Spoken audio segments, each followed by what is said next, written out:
감정으로 우리의 본성이 나오면서 그것이 조화되는 거, 중절, 절도에 맞는 거예요. 중절이라고 그러죠. 절도에 맞는 거. 그러니까 바르게 중절을 위지화라고 그래서 사실은 중용에서는 이 화의 개념이 이 절제한다는 것이 이 안에 들어가 있어요. 들어가 있어요. 근데 여기 이제 유자께서 말씀하신 내용을 보면은 이거는 이제 자사가 나중에 자사께서 이 중용을 지으시면서 좀 더 깊이 해석해서 한 내용이고 화를 여기에 지금 유자가 말씀하신 화에는 이 절제라는 뜻이 들어가 있지 않은 거예요. 여기 지금 내용을 보면은. 그러니까 뭐 화만 알고 화만 치중해서 예로서 절제하지 않으면 그건 그렇게 행해서는 안 된다. 지금 이렇게 논어에서 말씀하고 있잖아요. 그래서 여기에서 화라는 것은 사실은 이제 악과 같은 뜻이에요. 악, 악. 그러니까 우리가 아까 예악은 얘기해 보면 불가사수 거신이라고 해서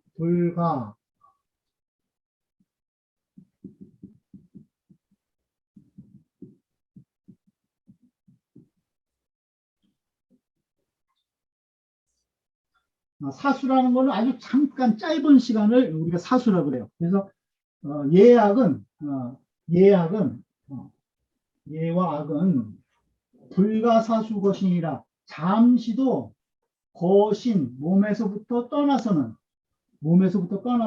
불가하다. 이렇게 지금 그 예약의 중요성을 그 얘기해서 말씀하고 있어요. 그래서 예는 원래는 이 차례예요.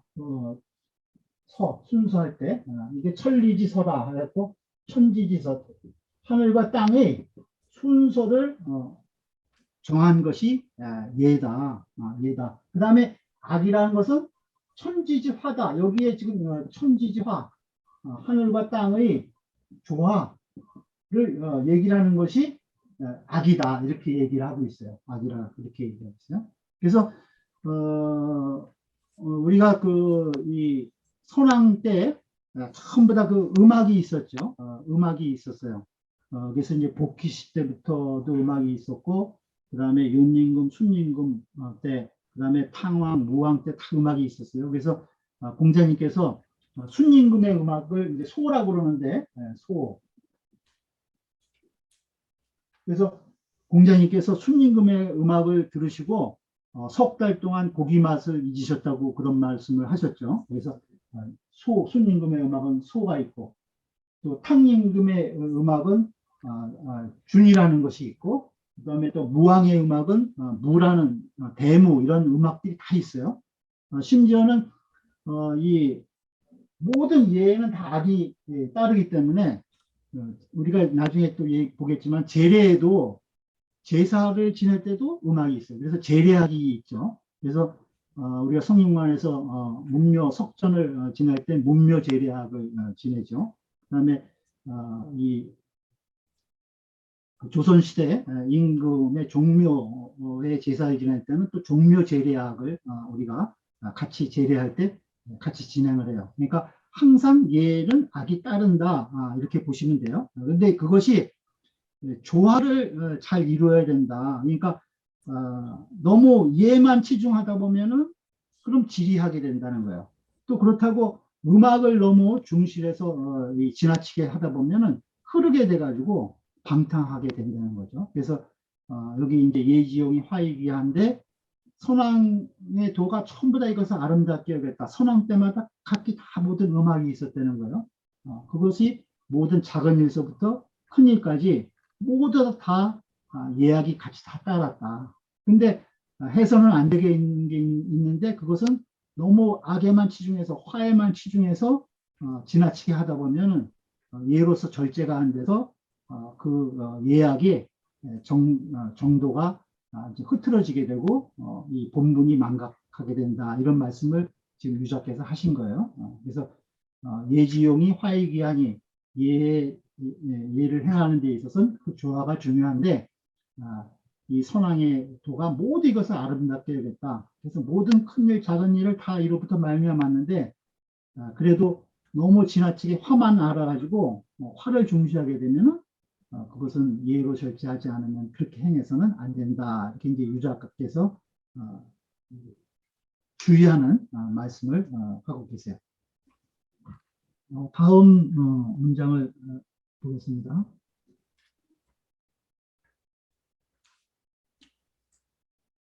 그다음 13장입니다. 13장. 유자왈 신근어 의면 언가 보기하며 공근어 예면 원치욕야며 인불실 기치지면 역가 종야니라. 유자께서 말씀하셨어요. 신근어 의면. 여기서 믿을 신자는 여기서는 약속한 말을 뜻한다고 그래요. 그래서 약속, 말로서 약속한 내용, 이것이 근어의, 의에 가까우면, 이 소리죠. 신근어의면, 그 약속한 말이 의에 가까우면, 언가 보기하며, 보기라는 것은 실천하다 이런 뜻이에요. 그래서 그 말을 실천할 수 있으며, 그러니까 약속한 말이 정의로우면 마땅히 해야 될 바의 말이었다면은 그 말을 실천할 수가 있고, 공근어 예면, 공손함이 근어의 예에 가까우면, 공손함이 예에 가까우면 원치욕이하며 치욕을 멀리할 수 있으며, 치욕을 멀리할 수 있으며, 인불실 기친이면 역가 종야니라, 역가 종야니라. 여기 이 문장에 대해서는 해석이 여러 가지 해석이 있어요. 그래서 이 문장을 여러분들께서 읽으시면서 뜻이 이렇게 딱 와닿지 않는 부분이 있으실 거예요. 그래서 여기 이제 인자를 해석하는데 여러 가지 뜻을 두어서 해석을 해요. 그래서 주자께서는 여기 인을 의지해야 할 만한 사람, 의지해야 하는데, 그래서 여기 번역은 주자의 번역을 따라서 본문에 번역을 했어요. 이는 의하라 해서 의지해야 될 만한, 내가 의지할 사람이, 내가 배우고 따라야 할 사람이 불실기친이면, 불실, 그 친함을 잃지 않으면, 그 가까이 해야 될 만한 사람을 잃지 않는다면, 여기서 그 가까이 해야 될 만한 사람이라는 것은 신근어의, 그 다음에 공근어 예를 실천하는 사람이에요. 그러니까 말을, 약속을 하는데 의에 가까운 말을 하고, 그래도 예를 하는데 공손함을 잃지 않는 그런 사람, 그런 사람을 친히 하는데, 그러한 사람을 잃지 않는다는 거예요. 그러면은 역가 종ян이라, 또한 그를 종은 종주로 삼을 만하다. 그 사람에게 의지하고 그 사람에게 뭔가 배우고 그 사람을 모범으로 삼을 만하다. 이런 뜻이에요. 그러니까 여기 인의 뜻에 따라서 그 내용이 달라진다. 또 여기 밑에 보면 제가 고주의 내용을 했는데, 고주에는 또 여기 인을 친할 친자와 같이 해석을 해야 된다고 또 이 주해에 나와 있어요. 그래서 여기에는 가까이 해야 될 사람과의 불실기침, 그 친함을 잃지 않는다면, 뜻은 뭐 대동소이하죠. 그 가까이 해야 될 사람과 그 친함을 잃지 않는다면 또한 그런 사람은 역가 정연이라 존경할 만하다. 이렇게 또 해석을 하는 경우가 있어요. 또 마지막으로 이제 세 번째는 여기 인을 그냥 윗글을 잇는 이 접속사 같은 내용으로 봐서 불실 기치면, 그리고서 불실, 그 친함을 잃지 않는다면, 이건 이제 우리 다산 선생님 같은 분이 이렇게 해석을 했는데, 여기서 이제 그리고 인자는 그 말이 믿음이 있고 신근어의 공근어 예를 행하는 사람이에요. 그리고 나서 불실 기치면, 여기서 기치는 어버이, 그다음에 그 형제에게 친함을 잃지 않는 거예요. 그러니까 가정에서 이 부자지간의 도리라든가 형제간의 우애를 잃지 않으면, 이런 뜻으로 또 해석을 했어요. 그러니까 여기 이는 앞에 신근어의 공근어 예를 가리켜서 밖에서 외적인 행동을 가리키는 거예요. 그러니까 밖에서 약속한 말을 실천할 수 있고 의에 가까워서 또 밖에서 예절을 항상 공손히 해서 치욕을 멀리하는 사람이 또 거기다가 불시기치면 집안에서 그 어버이에게 친히하고 효도를 잘하고 형제간의 우위를 지키는 그 친함을 잃지 않는다면 역가종현이라 또한 그러한 사람을 존경하고 모범으로 삼을 수 있다. 이런 뜻이에요. 그것도 또 의미가 해석이 되죠. 오히려 더 앞에 두 번의 해석보다 좀 더 깊이 있는 또 해석으로도 볼 수가 있어요. 그래서 이제 이 인자를 어떻게 해석하느냐에 따라서 뒤에 문장이 좀 틀리는데 큰 뜻은 이제 대동소이합니다. 없어요. 그렇게 보시면 돼요. 그러니까 여기 이제 유자께서 신근어 의면 언가보게 하며 공근어 의면 원치욕이 하라 이렇게 얘기하면서 여기에서 지금 또 의가 나오고 또 여기 이제 치욕해서 치자가 나와요. 그래서 앞에서 우리가 그 유자가 첫 말씀하시는데 기위냐 효제요 이요 범상자 선인이 할 때 이제 효제를 말씀하셨죠. 유자가. 그래서 우리가 이제 효제 또 증자께서 오일 삼성 오신하노니 위인모의 불충화 여봉의 교의 불신호화에서 충신을 얘기했었죠. 그래서 이제 우리가 효제 충신을 앞에서 봤는데 여기선 또 이제 예의 우리가 이제 앞에서 예를 얘기했죠. 유자께서. 그 다음에 여기서 또 신근어 의에서 의를 얘기를 했어요. 그 다음에 여기 또 이 치자를 얘기를 했어요. 그래서 우리가 이제 예의 염치 이런 말을 우리가 가장 인성에 기본적으로 갖춰야 될 것으로 우리가 항상 얘기를 해요. 예의 염치가 있어야 된다. 그래서 지금 이제 효제 충신 예의 염치 이 8가지 덕목을 우리나라에서는 이제 상당히 중시를 해왔어요. 그래서 이따가 다시 문자도도 보시고 그러한 내용을 같이 한번 보도록 하겠습니다. 여기 내용은 그 밑에 관계되는 내용을 제가 좀 적었는데요. 공내왈 무불경하며 엄약사하며 안정사하며 안민제인저 이거는 얘기에 가장 첫 문장이에요. 처음에 나오는 문장이에요. 공내에 말하기를 무불경 이것이 그 얘기에서 가장 중요한 말이라고 사람들이 그래요. 무불경 공경하지 않음이 없다는 거예요.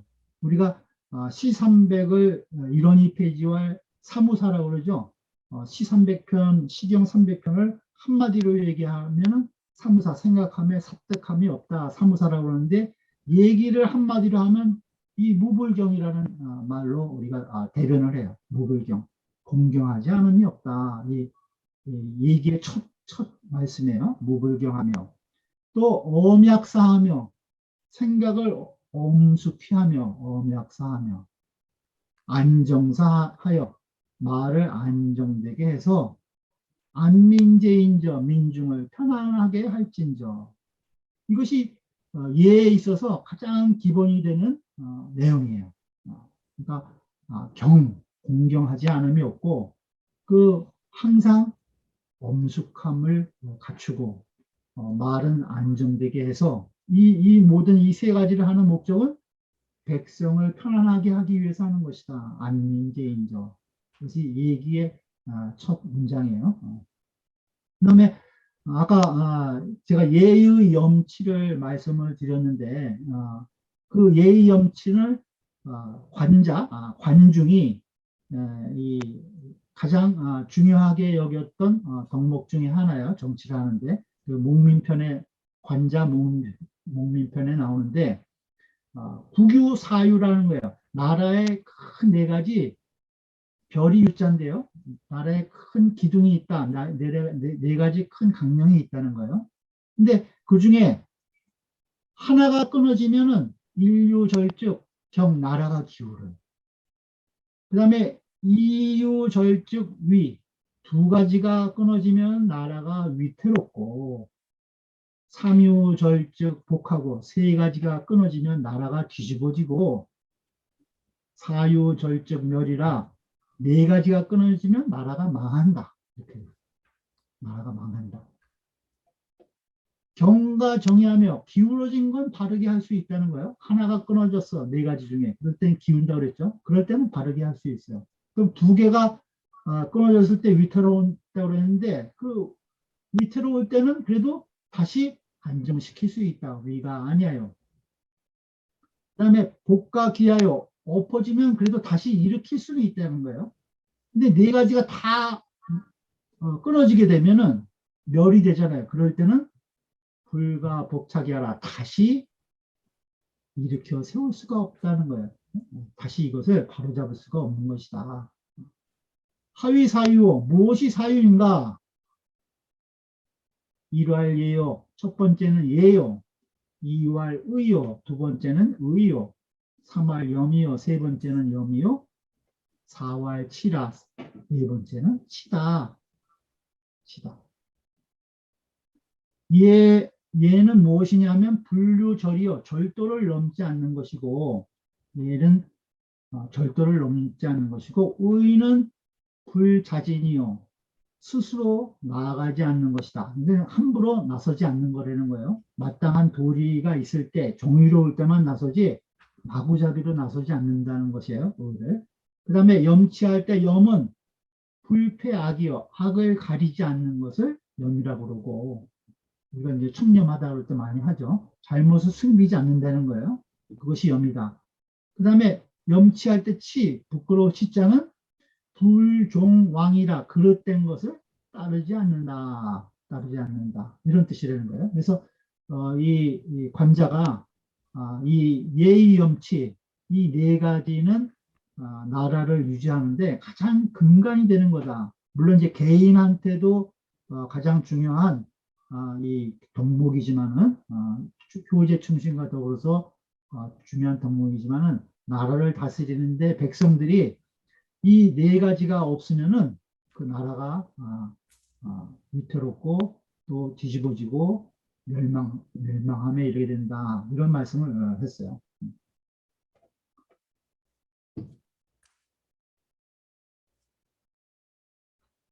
그 제가 그 마인드맵을 그려서 자료로 배포해 드렸는데 그거 한번 보시죠. 지금 이제 유자께서 얘를 얘기하셨죠. 얘가 이제 중앙에 있어요. 근데 얘는 어디서 온 거예요? 그것도 우리가 하늘로부터 부여받은 본성 중에 하나죠. 인의 예지 신, 그 오성 중에 하나예요. 오성 중에 하나. 그래서 하늘이 우리에게 예의 기본이 되는 사양지심, 사양하는 마음의 본성을 누구나 모든 사람에게 다 부여해 주셨는데 그것은 무엇이냐? 천리지 아까 뭐라 그랬죠? 천리지 젊은이라고 그랬죠. 젊은. 그래서 여기다 이제 젊은을 하나 써 놓으세요. 천리지 젊은. 그 다음에 젊은을 여기다 넣으시면 되죠. 그 다음에 인사지 의측이라고 그랬죠. 인사지 의측이라고 그랬어요. 그래서 얘는 하늘로부터 부여받은 천리를 근본으로 한 이 젊은이다. 그 다음에 우리의 인간들이 서로 같이 모든 관계를 해나가는 데 있어서 기본이 되는 의측과 법도를 여기에 다 갖추고 있는 것이다. 그래서 이제 천리지 젊은이요 인사지 의측이라고 그랬어요. 아까 유자께서 예지영은 뭐라고 했어요? 화위기라고 그랬죠. 여기다 이제 화위기, 화가 중요한 것이다. 화가 중요한 것이다. 근데 화라는 것은 아까 말씀드렸다시피 그것은 악에 해당하는 것이다. 악에 해당하는 것이다. 이렇게 보시면 돼요. 그 다음에 그러면 용은 화익인데 얘의 근본이 되는 체는 무엇인가? 체는 무엇인가? 아까 우리가 얘기의 첫 문장이 어떻게 시작한다고 그랬죠? 얘기의 첫 문장. 무불경이라고 그랬죠? 무불경. 그것이 가장 예의 근본이 되는 것이 되는 거예요. 무불경, 공경하지 않음이 없다. 채는 여기다 이제 무불경 이렇게 넣으시면 돼요. 써놓으시면 무불경, 공경하지 않음이 없는 것이다. 무불경. 지금 그 천리지 절문을 보시면은 예라는 것은 품절, 이 차례를 하는 것이라고 그랬죠. 거기 보면은 이제 이 우리가 인간과 인간의 사회생활에 가장 근본이 되는 관계에 대해서 그거를 품절한 것이다. 절문한 것이다 하는 거예요. 그래서 그것이 가장 중요한 이치가 무엇이냐면 또 나오는 내용인데 윤리, 우리가 도리, 그 다음에 의리 이런 세 가지 이치가 여기에 있다는 거예요. 이해에 우리가 인간과 인간 간의 관계의 이치 중에서 윤리, 도리, 의리가 있다는 거예요. 그 윤리는 뭐예요? 우리가 앞에서 학에서도 배웠죠. 학의 내용이 뭐라고 했죠? 그건 명륜당에서 우리가 봤듯이 일륜을 밝히는 것이 학의 목적이라고 그랬죠. 그러니까 다른 것이 아니라 오륜이라는 거예요. 이것도 또 오륜이 여기에 해당이 되는 거예요. 그러니까 천리가 절문한 것이 무엇이냐면 인간과 인간 간의 관계에 있어서 가장 기본적인 이치인 오륜으로 얘를 다 여기에서 다 내포되어 있는 거예요. 오륜 안에. 그래서 아까 우리가 성독했듯이 부자유친, 그 다음에 군신유의, 요즘은 이제 민관유의로 볼 수 있죠. 그 다음에 부부유별, 장유유서, 풍우유신, 여기에 이 다섯 가지의 윤리 중에 이 예가 여기에서 다 내포되어 있는 거예요. 사실 이제 효도 예에 속하는 거고 또 아버지 부모가 자식을 사랑하는 것도 그것도 이제 넓게 보면 다 예에 속하는 거죠. 모든 이 오륜간의 도리가 그것이 예에 속한다는 거예요. 근데 이 오륜이 이 도리가 있고 의리가 있는 거예요. 오륜 중에. 그래서 도리는 뭐냐 하면은 상대방이 안 지켜도 내가 지켜야 될 것이 도리예요. 도리가 도리를 다해야 된다 이런 말 하죠. 그래서 도리는 이 오륜 중에 세 가지가 도리에 해당이 돼요. 무엇이 해당될 것 같아요? 부자지간, 그죠? 부자지간. 그 다음에 장유인데 장유는 바깥에선 장유지만은 그것이 가정으로 오면은 우리가 곤제라고 그래요. 형제라고 그래요. 형제간의 우애에 있는 거. 그건 이제 우리가 이제 천륜이라고 그러죠. 부자간, 그다음에 형제간, 그다음에 여기에 부부간도 여기에 들어가요. 부부 사이. 이제 부부가 있어야 이제 그 부자지간이 또 생겨나죠. 그다음 형제지간도 생겨나고. 그래서 이 세 가지 오륜 중에 세 가지가 도리로서 지켜야 되는 거예요. 상대방이 지키지 않더라도 내가 해야 될 도리가 있다는 거예요.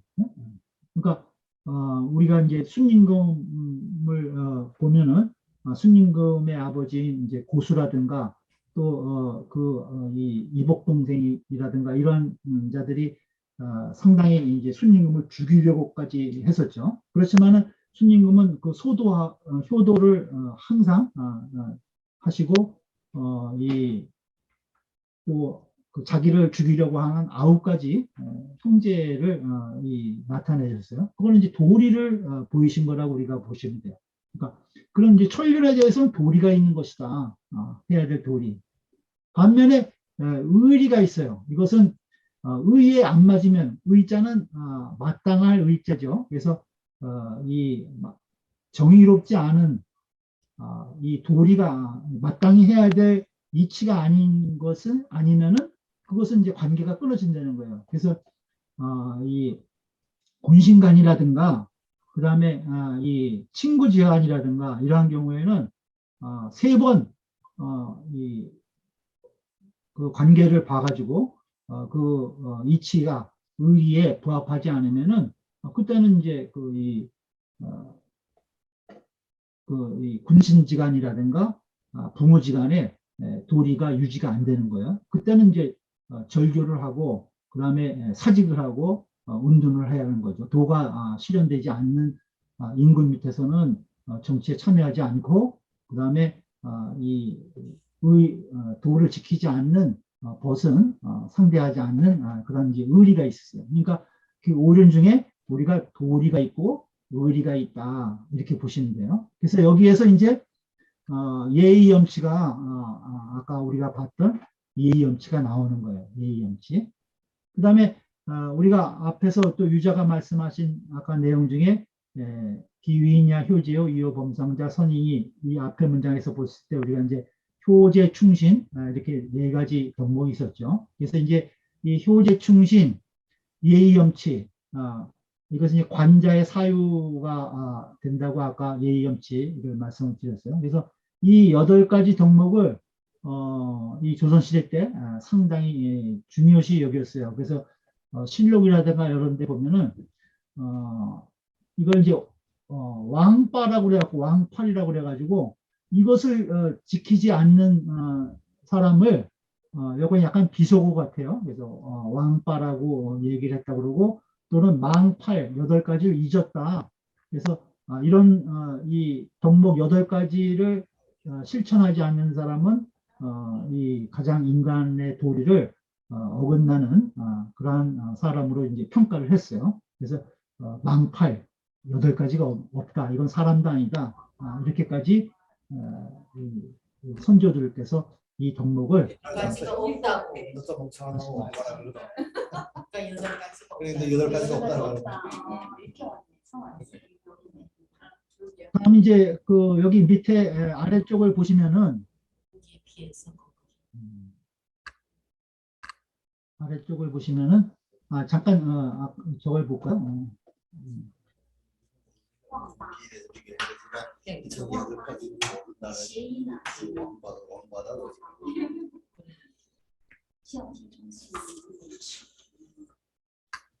여기 이제 그 문자도예요.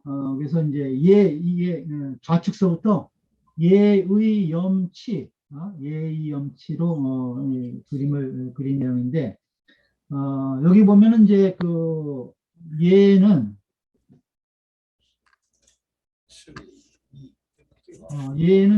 거북이가 등에 뭔가를 지고 있죠. 예자 위에. 그래서 이것은 이제 이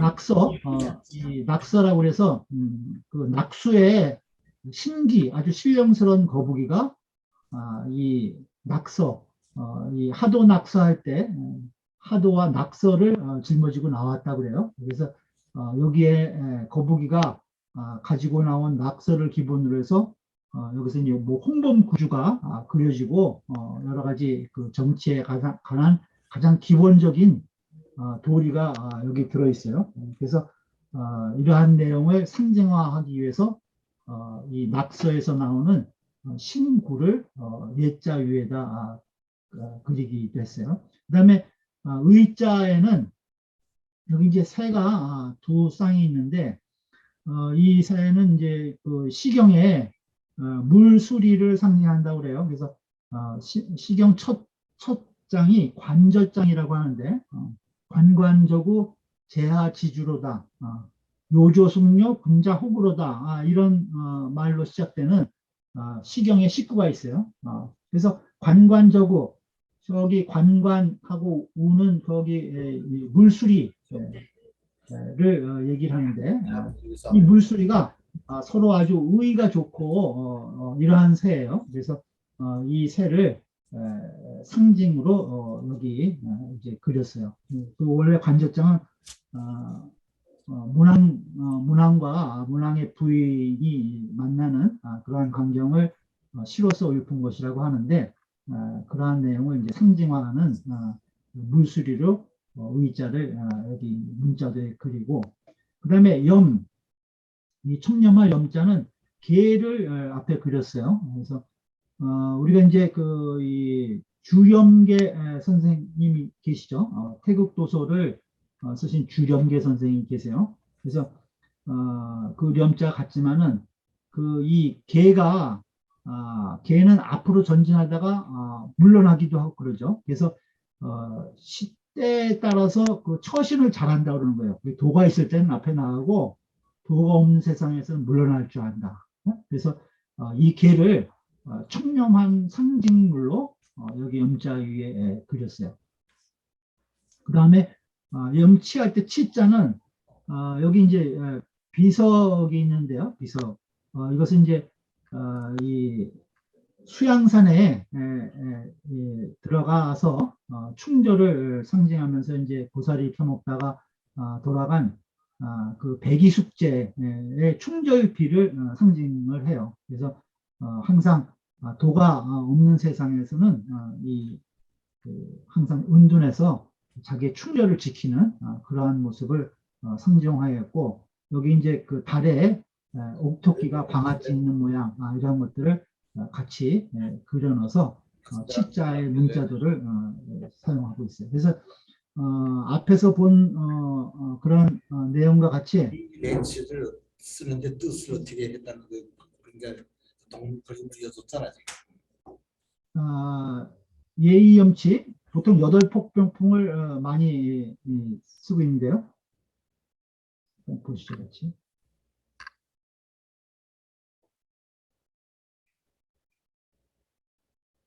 그래서 이제 여기 보면 좌측부터 효, 재, 충신, 예의, 염치. 그래서 이제 8폭병풍을 만들었어요.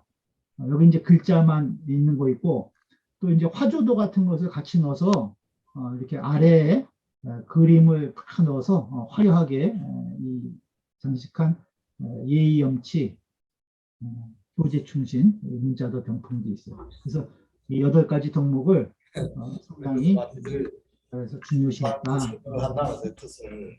그래서 이제 가정에서 이것을 병풍으로 만들어서 항상 같이 비치해 놓고 가구로 활용을 많이 했었어요. 병풍을 하나 갖다가 여기다가 하면서 그리고 이제 이 아래쪽을 보시면은 우리가 이제 얘를 인사지 의측이라고 했죠. 그래서 인사지 의측에는 여기 우측에 보시면 제가 경내 삼백, 공내 삼천이라고 했어요. 얘를 통틀어서 우리가 경내 삼백, 공내 삼천이라고 그래요. 그러니까 가장 큰 이 근간이 되는 얘가 300가지가 있고, 그 다음에 그 근간이 되는 300가지 밑에 세세한 공내 아주 상세한 얘가 3000가지나 된다. 그래서 얘를 전체를 얘기할 때 우리가 공내 300이 경내 300이요, 공내 3000이다 이렇게 얘기를 해요. 얘 전체 내용을 얘기할 때 얘를 한마디로 표현하면은 아까 모불경이고, 그 내용을 전체적으로 얘기할 때는 경내 300이요, 공내 3000이다 이렇게 얘기를 해요. 그러면 그 얘의 그 내용이 어떠한 것들이 있나 우리가 보죠. 나라에는 국조 오례가 있었어요. 국조 오례. 그 다음에 또 그 사람의 그 이 인품에 따라서 그 얘가 다 달라요. 서민서부터 천자에 이르기까지 각기 그 위치에 따라서 그 사람이 행해야 될 예가 다 차별화되어 있다는 거예요. 또 가정에도 우리가 예가 있죠. 그래서 가래를 이제 4가지로 항상 얘기를 해요. 관혼상제, 이것이 가래의 근간이 되는 거예요. 그러니까 국가서부터 또 사람의 인품을 나눌 때 또 우리 집안 가정마다 기본 예절이 있다는 거예요. 그래서 우선 국조 오례를 보면은 여기 지금 길례가 있죠. 길례. 여기는 사천지인이에요. 천지인, 하늘과 땅과 사람을 섬기는 예다 하는 거예요. 길례. 길례. 그래서 우리가 길례를 보면은 국가적인 제사를 할 때 우리가 길례라고 그래요. 그래서 사직이라든가 종묘, 또 산천에 지내는 옛날에 이제 국가적인 차원에서 지내는 제사, 또 뭐 선농제라든가 농사에 앞서서 임금이 나가서 백성들과 함께 선농제를 지내죠. 또 선잠제, 또 기우제, 또 뭐 우리 문묘에서 성균관 문묘에서 지내는 석전, 이러한 것들이 전부 다 여기 길내에 속해요. 길내. 또 이 일반 백성들 관료들의 경우에는 이제 시향 행사, 사당 제사 같은 것들이 여기 이제 길내에 속하는 내용. 그다음에 이제 흉내가 있죠. 흉내가 있어요. 애 방국지우예요. 나라의 걱정거리를 같이 슬퍼한다는 거예요. 이럴 때면 이제 국상이죠. 임금이 돌아가거나 국가상례, 또는 이제 각 대부라든가 사서인 각자의 그 상례 이런 것들이 전부 다 여기 흉내에 속해요. 흉내. 그다음에 빌례가 있죠. 빌례. 그 인근 국가에 이 사신들이 올 때 그 사신을 접대하는 의식을 우리가 빌례라고 그러죠. 빌례라고. 그다음에 굴례가 있어요. 굴례. 이것은 이제 나라를 하나로 통일시키는 예라는 거예요. 그래서 이제 요즘도 이제 이 열병이라든가 이웃나라 뭐 저희 외교관이 오거나 대통령이 오면은 이제 뭐 열병식 이런 것들 하자 간추려서 그래서 그런 사열, 열병 이런 것들을 예로 하는 군대 군사 의식이에요. 그다음에 가례가 있어요. 가례. 이거는 이친 만민들을 아주 친하게 하는 예를 우리가 이제 가례라고 그래요. 국가에서 하는 일 중에. 그래서 옛날에 조선시대 때는 이제 궁중의 의례에 뭐 왕세자라든가 왕비, 종친들에 관한 여러 가지 의식들 이런 것들도 여기 이제 가례에 속하고 또 임금이 이제 노인들을 초치해서 연회를 열어주는 양로연, 또 기로연 이러한 것들이 여기 가례에 속해요. 이런 것들이 이제 국가 차원에서 큰 예절 단위로 전체적인 화합을 추구하기 위해서 행하는 예라고 보시면 돼요. 그 다음에 아까 말씀드렸다시피 천자로부터 서인에 이르기까지 각자 자기 직분에 맞는 예절이 다 있었다. 그 다음에 집안에서는 우리가 사례라고 해서 관례, 혼례, 그죠?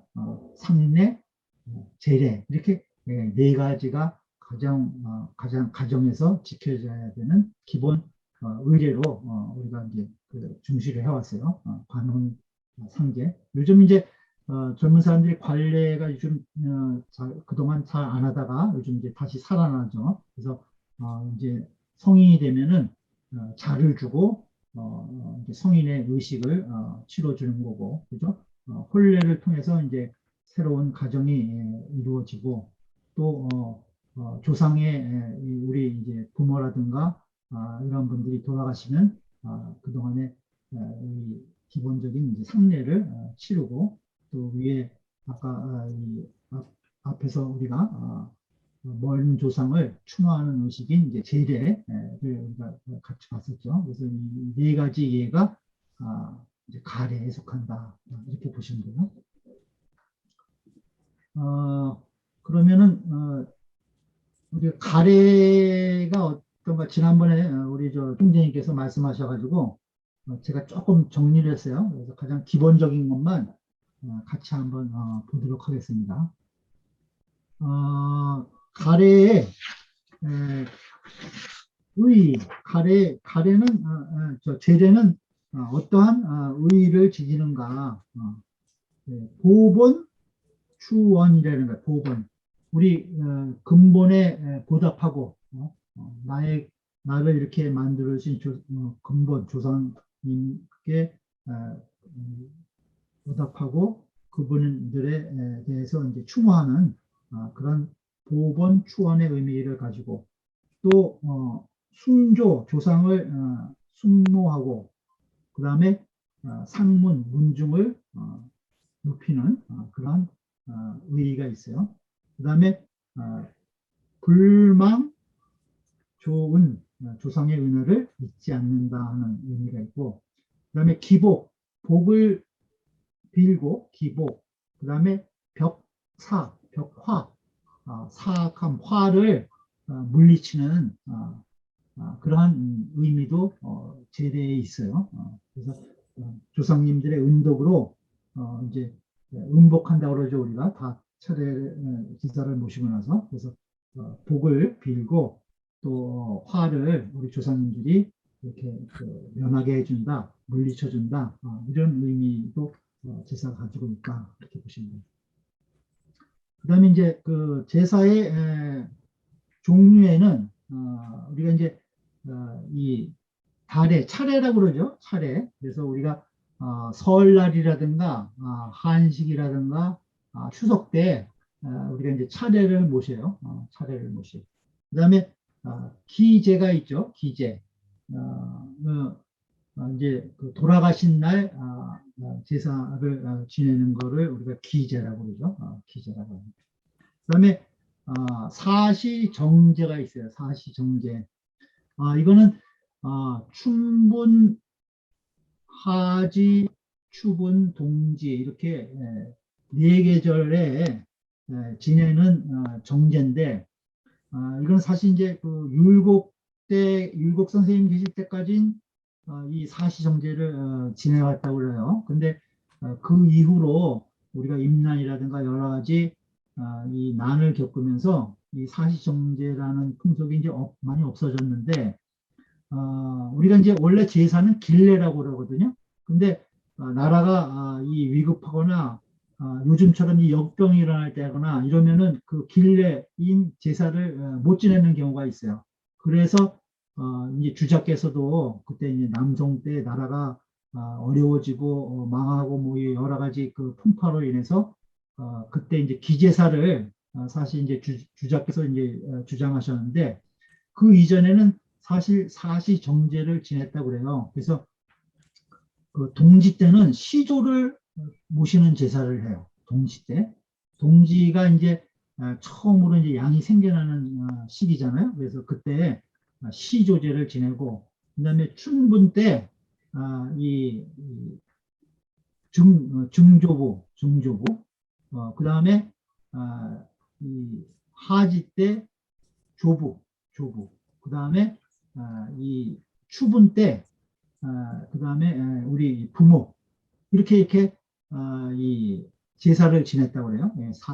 시조제의 증조부, 조부, 이 고비라고 그러죠. 아버님, 어머님 제사를 길제로 옛날에는 그렇게 춘분, 하지, 추분, 동지에 지냈다고 그래요. 그래서 그 당시에 예전에는 이 모든 사람들의 제사날이 똑같았다는 거예요. 그렇게 되겠죠. 전부 다 같은 날에 지내니까 시조에 대한 제사는 전부 다 동지달에 지내고, 그죠? 증조 할아버지 제사는 전부 다 춘분에 지내고, 그 다음에 할아버지 제사는 전부 다 하지에 지내고, 그 다음에 아버지 어머니 제사는 추분에 지냈으니까 그런 것이 이제 사시정제예요. 이게 사실 우리가 이제 그 지금 임난 이후로 계속 이제 그 이 기제사를 계속 우리가 모셔오고 그랬는데 사실은 이제 길제가 되면은 이 사시정제로 돌아와야 된다 이런 말씀을 우리 전에 이제 훌러 선생님께서도 하신 적이 있어요. 그래서 이 제사도 좀 더 우리가 여러 가지로 고려해야 되고 또 이 같이 생각해야 될 점이 많은 것 같아요. 그다음에 새일사 같은 경우에는 1년에 한 번 지내는 제사인데 우리가 보통 4대 봉사를 한다고 그러는데 5대조 이상의 제사를 그 묘소에 가서 다들 한꺼번에 한 날에 10월 달에 새일사로 한 번에 모아서 제사를 모시는 것을 우리가 새일사라고 그래요. 그래서 이러한 종류들이 있다 이렇게 보시면 되고요. 그다음에 이제 제례를 하는데 여기 이제 밑에 보시면은 지방이 있고 이제 고비에 아버님과 어머님 같이 쓴 지방문이 하나 있고 그 다음에 이제 그 충문이 가운데 하나 샘플로 있고 그 다음에 맨 우측에 제사상이 있어요. 제사상. 그래서 보시면은 여기 보시면은 맨 좌측에 선고 학생 부군 시위 이렇게 돼 있죠. 학생 부군 시위. 보통 이제 아버님에 대한 지방을 이렇게 다 쓰죠. 선고, 돌아가신 아버님이라는 거예요. 학생, 부군신이. 저도 이 왜 학생이라고 쓰나, 왜 이 돌아가신 아버지에 대해서 이 학생이라고 쓰나 이렇게 전에 이제 의문을 가졌었는데 왜 학생이라고 쓰겠어요? 돌아가신 아버님 신의를 쓰면서 왜 학생이라고 쓰겠어요?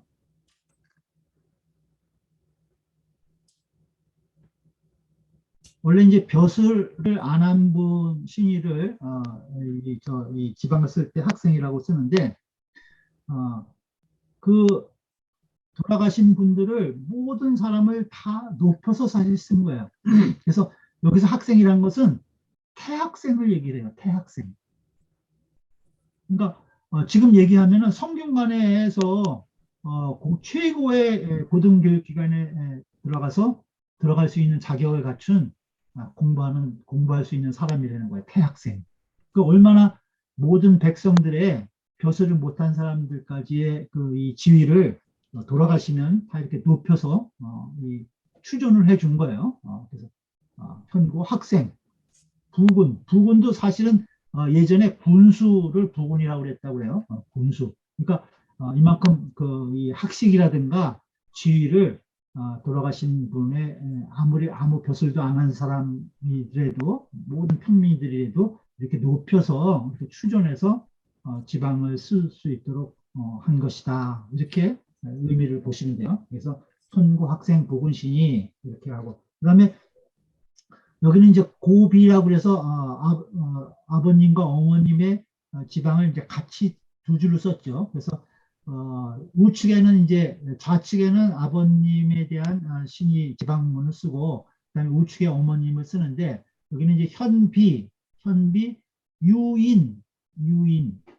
이 유인은 옛날에 외명부에 구품 벼슬의 구품 벼슬을 하는 그 여인의 직함을 유인이라고 그랬어요. 그러니까 이 벼슬 안 한 사람의 부인도 전부 다 유인이라고 해서 높여서 쓰도록 이렇게 한 거예요. 선비 유인.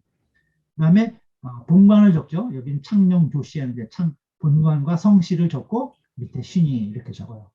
그러니까 선거부군 학생 신이 그다음에 현비유인 본관 성씨 신이 이렇게 해서 여기 이제 고비 돌아가신 아버님과 어머님의 지방을 쓴다. 이 규격은 이제 보통 이렇게 하고 위에는 이렇게 둥그렇게 돌린다는 걸 이렇게 아시면 돼요. 그다음에 이제 충문이에요. 충문은 차례를 모실 때는 이 충문을 쓰지 않고 기제사를 모실 때 충문을 써요. 그래서 좌측에는 이제 한문으로 된 것, 그다음에 여기 그 옆에 한글로 제가 이제 풀어서 써봤는데요. 여기 보면 이제 유 이렇게 나옵니다. 유. 그다음에 보통 우리가 단군기원 이렇게 써요. 그래서 U자 위로 두 글자가 이렇게 올라가게 단군을 높여서 그렇죠? 우리나라의 시조시니까 높여서 두 자 위로 올라갈 수 있게 한 거예요. 단군기원 4355년 올해가 4355년이에요. 세차 이민 정월 이민 4 21 그 다음에 간지 갑시 그 다음에 효자 누구누구 이름 감소고 이렇게 써요. 그 다음에 제사를 모시는 이 대상 현고 학생부군 또 현비유인 전주이씨 세서처녀 이제 해가 바뀌었다는 거예요. 세서처녀는. 그 다음에 현고휘일 여기서는 보통 원래 기재사는 당사자만 모시는데 보통 이제 가정에서 아버님 기재사 때 어머니하고 같이 모셔요. 그래서 여기에는 이제 이 아버님 제사 때는 아버님, 어머님 제사 어머님을 여기에 해당되는 당사자를 쓴다는 거예요. 현고휘일 아버님의 그 돌아가신 날, 그걸 현고휴일이죠. 불임, 다시 돌아왔다는 거예요. 아버님께서 돌아가신 날이 다시 돌아와서 추원감시, 그 세월이 흐를수록 더욱 생각이 간절하다는 거예요. 주원감시, 호천만그, 그 높은 은혜가 하늘 끝까지 만극합니다라는 거죠. 그 하늘 같은 높은 은혜가 끝이 없어서 근이 삼가 청작 서수, 그 맑은 술과 그 이 제수를 갖춰가지고 무중막헌 그 공경을 다해서 받들어 올린다는 거예요. 그러니 상향 써서 이렇게 하죠. 그래서 이제 한글로 단군기원 4353년 55년 이민열 정월 20일 큰아들 누구누구는 감히 밝게 구하옵니다. 해가 바뀌어 아버님 돌아가신 날이 다시 돌아오니 세월이 흐를수록 더욱 생각이 간절해서 하늘같이 높은 은혜 끝을 모르겠습니다. 삼가 맑은 술과 공경을 다하여 받들어 올리오니 흠양하옵소서. 이렇게 이제 충문을 읽어요. 충문은 보통 이 초혼 첫 잔을 이제 올리고 그 다음에 독축해서 이제 축을 읽고 그 다음에 절을 해요. 기제사 지낼 때. 그래서 이제 충문 이렇게 그 다음에 우측에 이제 제사상이 있어요. 여기 보면 이제 이거는 이제 사례 편람에 나오는 걸 기준으로 한 제사상이에요. 그래서 앞에 일렬은 이제 과일을 놔요. 과일을 넣고. 근데 과일은 짝수로 넣는다고 그래요. 과일은 땅에서 나죠. 땅이 그 음이기 때문에 땅이 음이기 때문에 13579는 양수고 2468 이거는 짝수이기 때문에 과일은 땅에서 나기 때문에 짝수로 넣는다고 그래요. 짝수로.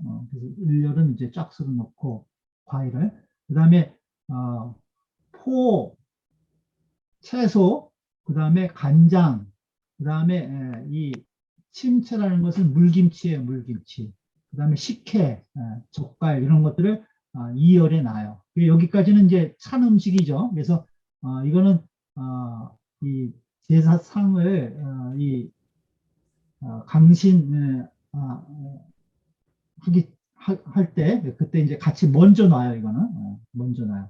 그 다음에 이제 뒤에는 이제 면, 육, 적, 생선, 병 이런 것은 따뜻한 이 제수들이죠. 그래서 이거는 나중에 넣는다. 그래서 초원하기 전에 진찬할 때 이것을 들여놔요. 그래서 면, 고기, 그 다음에 적을 육적, 그 다음에 어적, 그 다음에 개적 해가지고 뭐 우리가 보통 육회 공부하는데 고기, 그 다음에 생선, 그 다음에 닭이라든가 이런 것들. 그래서 세 번 이 적을 올리는데 이거는 이제 따뜻한 음식이고 가장 이제 주가 되는 음식이기 때문에 우리가 이제 초혼, 아혼, 종을 할 때 그 술잔을 한 번씩 올릴 때마다가 적을 바꿔서 이제 올려요. 그래서 그때그때 올린다는 것을 우리가 보시면 돼요.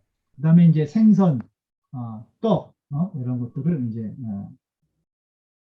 3절에 놓죠. 그 다음에 원래는 요 사이에 탕을 놓기도 해요. 세 가지 탕. 그래서 어탕, 육탕, 어탕, 소탕 그래서 세 가지의 탕, 또 3탕, 5탕, 많이 넣으면 5탕도 놓기도 하고 뭐 이렇게 5줄일 경우에는. 그 다음에 이제 밥과 그 다음에 술잔, 그 다음에 시저, 이게 숟가락과 젓가락을 놓는 곳이 놓고, 그 다음에 초장, 그 다음에 갱국, 이렇게 제상을 차려요. 그 다음에 이제 이 원래 이 상 위에 지방을 놓는 게 아니라고 그래서 이제 교이라고 있어가지고 그 지방을 놓는 분이 틀이 있어요. 그 안에다가 놓고 앞에 이제 지방을 그다음에 촛불을 양쪽에 여기 중앙에 이렇게 양쪽에 놓게 됩니다. 이것이 이제 제상이에요. 제상 보시면은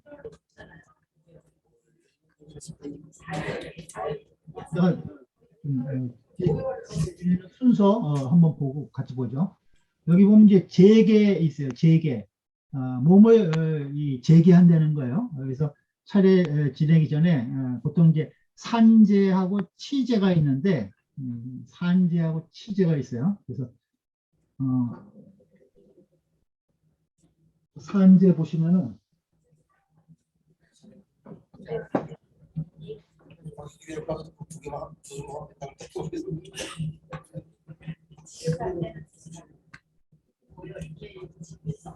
집에서 하는 거.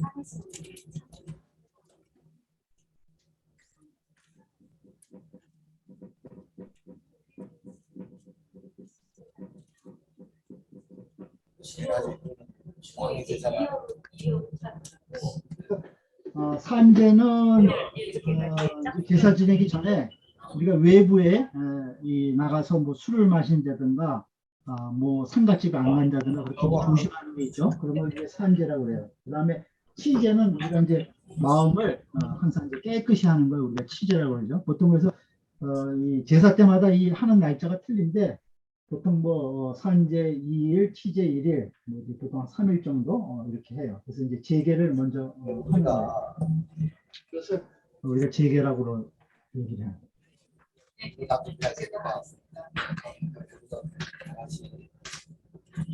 직접 해봐야 그다음에 이제 정신을 하죠. 이제 이 점촉을 해서 이제 이 촛불 같은 걸 이제 그 제상 위에 켜놓고 그다음에 기본되는 이제 이 아까 과일이라든가 찬 음식들을 이제 제수를 차려놔요. 그다음에 이제 강신을 하는데 강신은 이제 이 뇌주라고 그래서 이 앞에 술잔이 있어요. 그래서 원래 이제 우리가 지난 시간에 혼백이라고 그랬죠. 그래서 이제 혼백을 부르는 이제 그 의식 절차를 하는 거예요. 그래서 삼상향에서 향불을 먼저 3번 이렇게 나눠서 펴서 혼을 부르고 혼을 모시고 그 다음에 우리가 이제 뇌주라고 해서 술을 모사기에 3번 이렇게 나눠서 부어서 우리가 이제 백을 모셔요. 그래서 이제 그 강신례를 한 다음에 이제 그 제주가 2번 이렇게 이제 절을 먼저 하죠. 그다음에 참신 하면은 이제 이제 그 이 선조의 신이 이제 강림 오신 거예요. 그래서 모두 다 이 제례에 참여하는 사람들이 남자는 2번, 여자는 4번 절을 하죠. 여자가 4번 절하는 것도 이제 여자가 음이고 또 우리 귀신이 음이기 때문에 그래서 이제 4번을 한다고 해요. 요즘 이제 뭐 같이 하는 경우도 많이 있어요. 원래 이제 음양의 수를 따져서 남자는 2번, 여자는 4번 하는 거. 그 다음에 진찬. 그래서 아까 이제 3열에 해당하는 더운 음식들이 이제 이 제상에 모셔져요. 이제 식지 않게 하기 위해서. 그 다음에 이제 초혼에서 제주가 먼저 첫 잔을 올리죠. 그 다음에 올리고서 독축을 해요. 아까 그 축문을 읽어요. 기제사 때. 그러니까 보통 차례상에는 차례를 지낼 때는 축문이 없어요. 그 다음에 단원이라고 해서 술도 한 번만 올려요. 한 번만. 근데 이제 기제사일 경우는 이제 3번 올리는 거죠. 그 다음에 이제 아헌은 이제 주부가 올려요. 자기가 제주면은 그 다음에 부인이 2번째 아헌을 올리는 거예요. 그 다음에 종헌 이거는 이제 그 외부 사람들이라든가 친척들이 오신 분들을 그 중에서 한 번에서 이제 종헌을 올려요. 근데 이 초헌, 아헌, 종헌할 때 그 다음에 이 적을 한 번씩 이렇게 바꿔서 올리는 거예요. 그 다음에 이제 유식이라고 있어요. 유식. 이것은 이제 3번 다 드렸는데 그래도 좀 더 좀 더 드시라고 그 술잔에 첨작을 이렇게 해요. 첨작을. 그 다음에 이제 한문 이제 3번 다 드셨으니까 식사를 하셔야 되잖아요. 그래서 이제 그 뇌에다가 이제 숟가락 이런 것들을 이제 꼽아드리고 그다음에 한문해요. 그 제례자가 방이 있으면 그 방에서 이제 나가서 아니면 병풍을 이렇게 닫아두거나 이렇게 해가지고 이제 조상님들이 편안하게 잡수실 수 있도록 한문. 그래서 보통 구식경이라고 그러는데 구식경 9숟갈을 이렇게 잡수실 정도의 시간을 드리는 거예요. 그 다음에 이제 시간이 지나가서 이제 다 드신 것 같으면 계문에서 이제 기침을 어음 이제 한 3번 정도 하고 다시 열고 들어가서 그 다음에 이제 식사를 다 하셨으니까 이제 숭늉 그릇을 이제 올려드리고 이제 메인 뭐 숟갈 다 빼고 이래 가지고 다 마지막 참내해가지고 사신례를 해요. 이제 편안히 돌아가십시오 해서 이제 전체가 다 절을 한 다음에 그 다음에 이제 제사 끝난 다음에 충문과 지방을 이제 이 사르죠. 불사르고 분축한다고 해요. 불사르고 그다음에 철상해가지고 그 재물을 이제 다른 상으로 옮겨서 이제 그 제례에 참여한 사람들이 다 같이 모여서 이제 음복을 하죠. 그 제사 나온 술과 음식을 같이 드시는 그러한 이제 순서로 제례가 진행된다고 보시면 되겠습니다.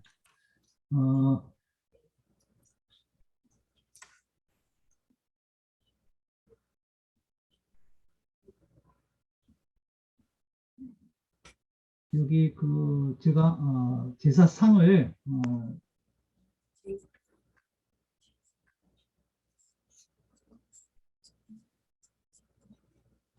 이게 여기 지금 이 상이 차례상이에요. 굉장히 간소하죠. 이게 퇴계 종손가에서 모시는 차례상이라고 그래요. 그래서 이제 주, 과, 포 이렇게 이제 기본적인 거 기본 이렇게 아주 간략하게 나와서 차례를 보시는 그렇게 태계 선생님 퇴계 선생님 동성가에서 이렇게 차례를 차례상이에요.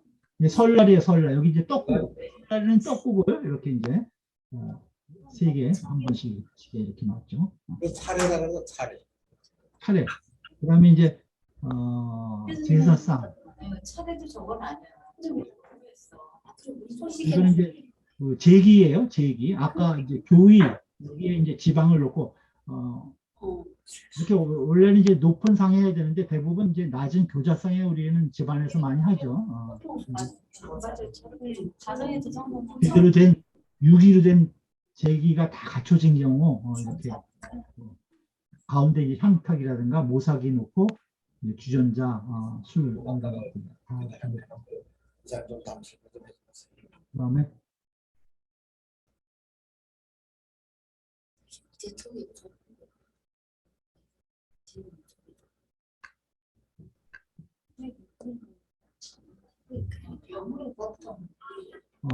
이게 이제 특별 제사상이라고 담은 상품 맞는 거 수치야. 뭐 그렇게 많이 차리지 않고 상당히 건강하게 이렇게 차렸죠. 나올 나. 퇴계 선생 집안에 불천이 제사상이에요. 불천이 제사상. 참고로 보시면 되겠습니다. 여러 가지 그 제례에 대한 내용들이 유튜브라든가 이런 데 많이 있으니까 모르시는 부분들은 이제 좀 더 찾아서 제목 쓰는데 저 오열에다 놓는 거 그러니까 저거 좀 이상하다. 정말 오열을 우리가 디저트로 먹을 수 있는 거 있잖아. 그 디저트가 오열이야. 예. 그러니까 우리가 일반적으로 밥상 차리는 거하고 별반 다르지 않아요. 뜨거운 음식을. 자, 오늘 그 대략 제가 말씀 드린 내용을 이렇게 정리를 하고 오늘 아까 우리 같이 공부한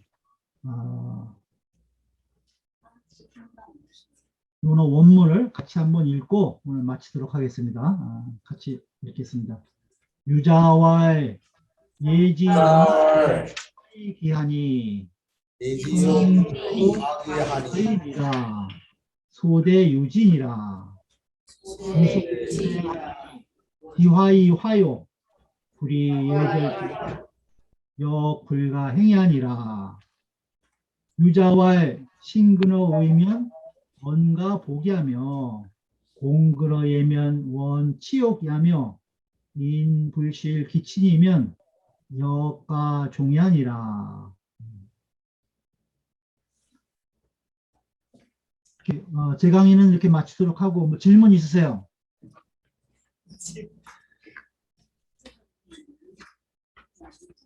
그 병 300, 병내 300, 그 공리 300, 3천 했는데 예.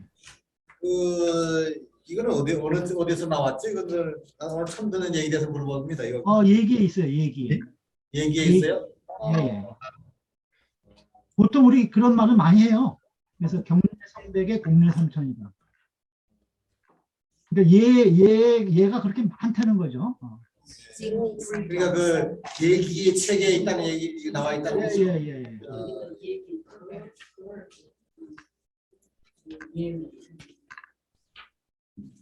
또 아까 왕팔 그게 원래 왕팔이 아니면 이슬 왕자를 썼어요. 원래 제일 시초는 왕. 그러니까 두 개 다 써도 된다는 거죠. 두 개 다.